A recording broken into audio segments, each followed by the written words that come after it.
जिनसे घर में उजाले हुए दूर तक वो उजाले गए। जिनसे घर में उजाले हुए वो ही घर से निकाले गए। जिनसे घरों में उजाले होते हैं ना, एक दिन वक्त आने पर उनको घर के लोग ही निकाल देते हैं। आजकल के बालक जो होते माता पिताओं को अनाथाश्रम में छोड़ देते हैं, हाँ? और जो अनाथ आश्रम छोड़ करके नहीं आते ना, वो अपने माता पिता की सुनते नहीं है। वो बेचारे चारपाई में पड़े हुए अपने आप गुनगुनाते रहते हैं, लेकिन उनकी कोई सुनने वाला नहीं होता है। जब वृद्ध अवस्था हो जाती है तो सास पानी मांगती है एक गिलास बहू से चारपाई में, लेकिन बहू पानी ला करके नहीं देती है, हाँ?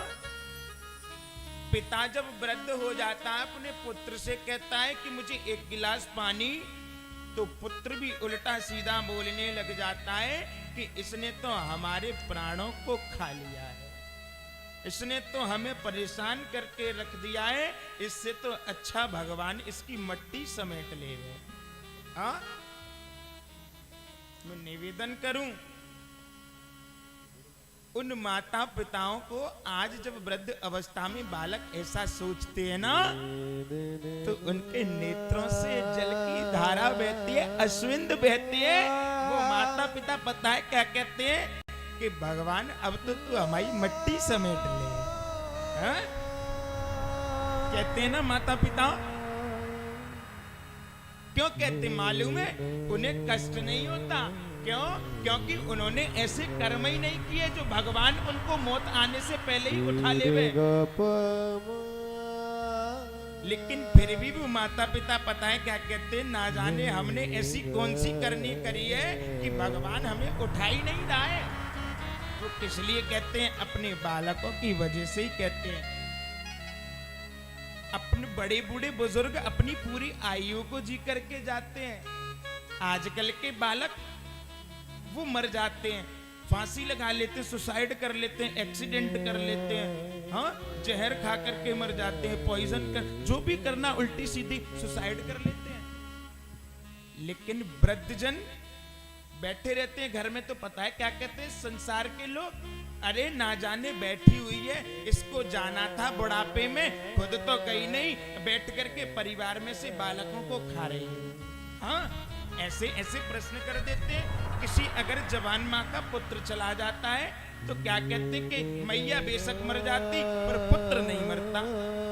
मैया ने ऐसा कोई खोटा काम किया होगा तभी तो मरेगी, हाँ? माँ बाप ने ऐसा कोई खोटा काम किया होगा तभी तो भगवान अपने पास बुलावेगा। पर ये संसार के लोगों की रीति है, हाँ? संसार के लोगों की ये रीति। फिर भी हम और आप संसार के लोगों के लिए रोते हैं, हाँ? और मैं निवेदन करूं, जीवन में अपने जख्मों को वहीं खोलना जहां लोग हाथों में नमक की बजाय मरहम लेकर के घूमते हो। अपने जख्मों को वहां मत खोलना जहां लोग बाग अपनी मुट्ठियों में नमक भर करके घूमते हो। पर आज संसार में लोग कोई भी मरहम लेकर के नहीं घूमता, सब अपनी मुट्ठियों में नमक लेकर के घूमते हैं।